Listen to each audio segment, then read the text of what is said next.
right, welcome back. And today we are going to move on to part 3 of our embroidery sampler. And today I'm going to show you how to do the satin stitch.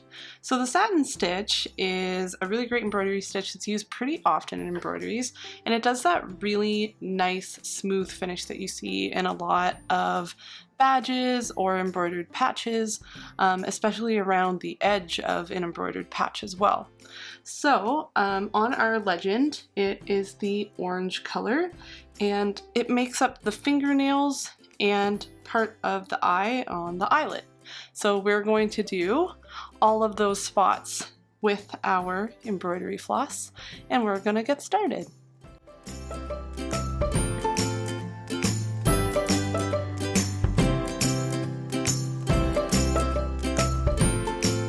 Okay, so we've got our embroidery here all ready to go. You can see that I've finished doing my back stitch all around my hand parts, and I've also done it around the bottom parts of my eye.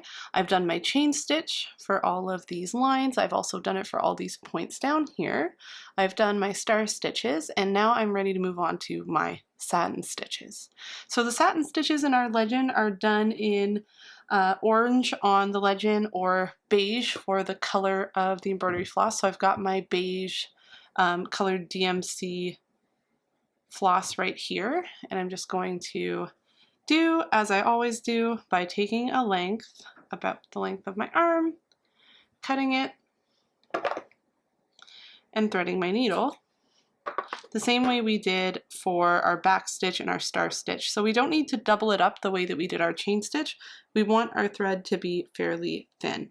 So I'm going to go ahead and split it into 2 3-thread strands, and then I'm going to thread my needle. So an important note when we're threading our needle this time, we are folding over our 3-strand thread, and we're leaving one tail longer than the other, and we're knotting the longer end before we start our stitches. Now, just like we started our other stitches, we're going to come up from the back. So once you've got a good knot, we're going to pick up our embroidery, and I'm going to start with this fingernail down here. And I'm going to zoom in a little bit so that you can see what I'm doing better.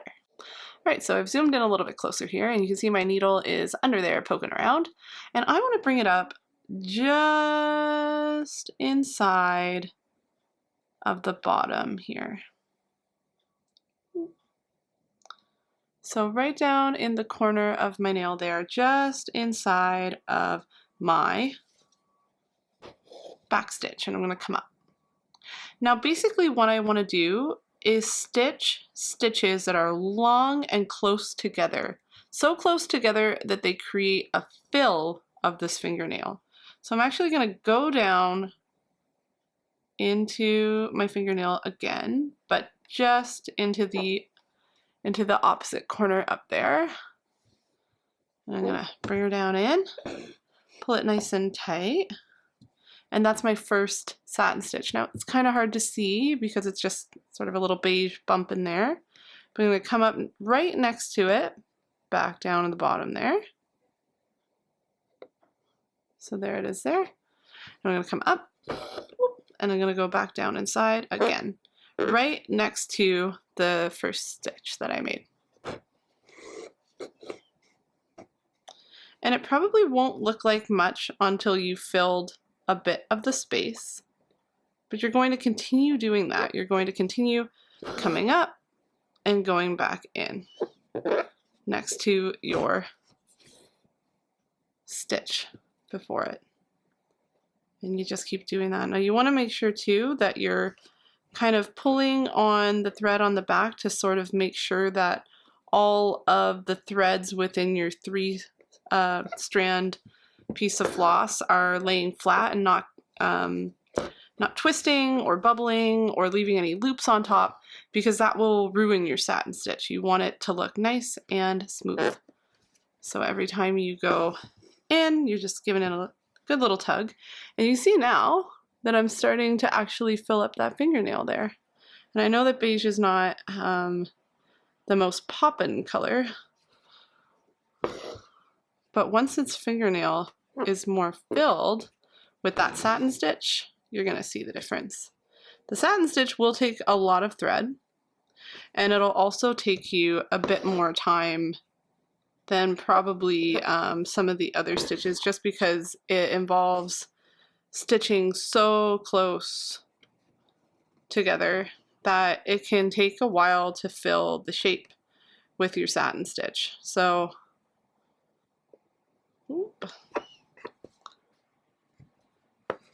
takes a little bit of patience and a little bit of time, but as you go, it is quite satisfying to see it fill that shape. So we keep going until that entire shape is filled. And the thing about a satin stitch is that it is a floating stitch.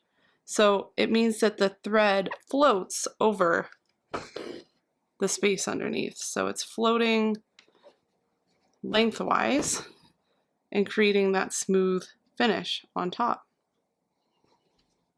I'm gonna just, so now I'm halfway done that nail already.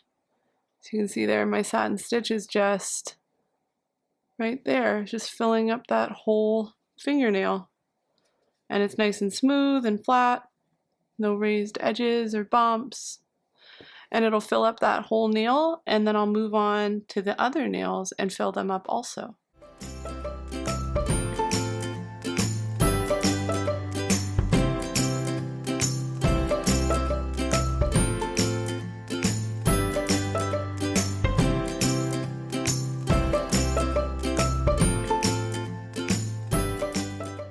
And there you have it.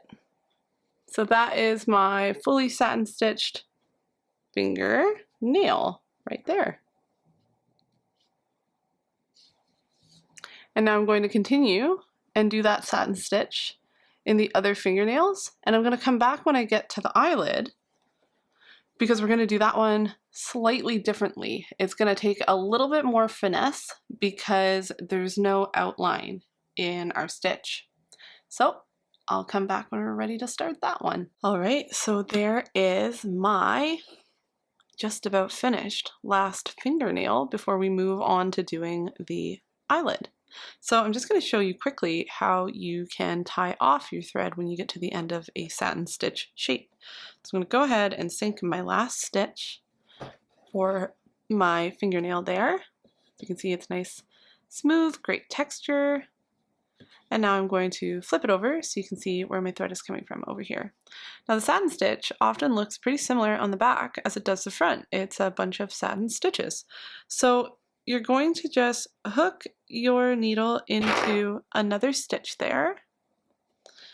And you're going to pull through, leaving yourself just a little bit of a loop, and go back through that loop like we always do, making a little slip knot.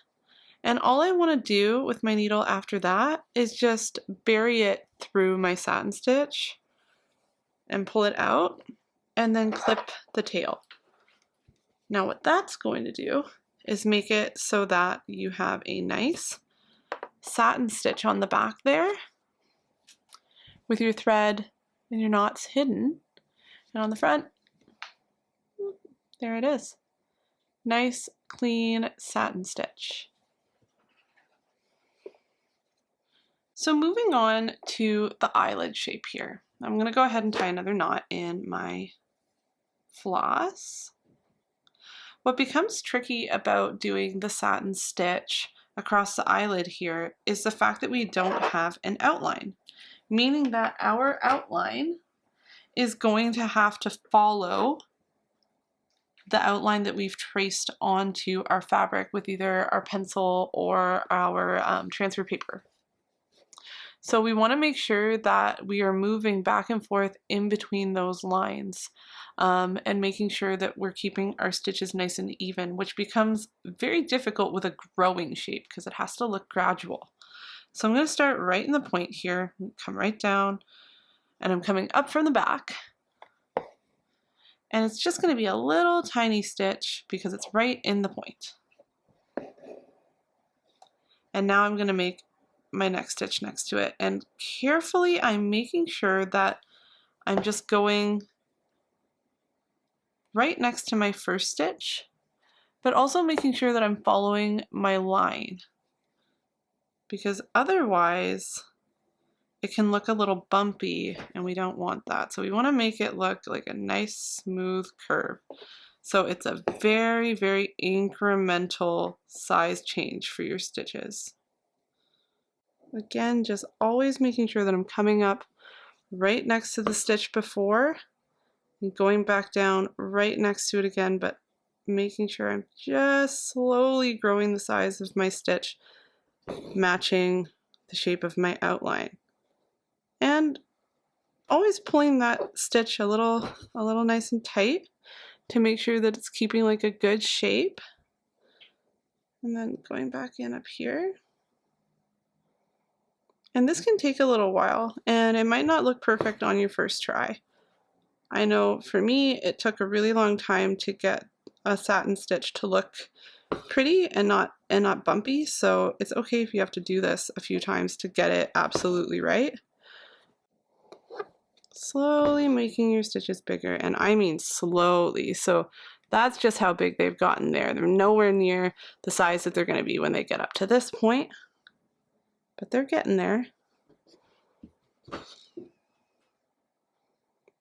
You have to just make sure that I'm growing it slowly so that there's no bumps, there's no weird shapes forming. Okay, so I'm about at the point where I would actually tie off my thread in the back and keep going, but I just wanted to show you how smooth and gradual that satin stitch can be, so long as you're really following your lines and you're really getting those stitches nice and close together. You're gonna get such a beautiful satin stitch going right across that eyelid. So I'm going to continue working on that, and in the next video I'm going to show you how we finish off the center of our eye, and that's going to be the woven wheel stitch. So I will see you when we come back and do that one.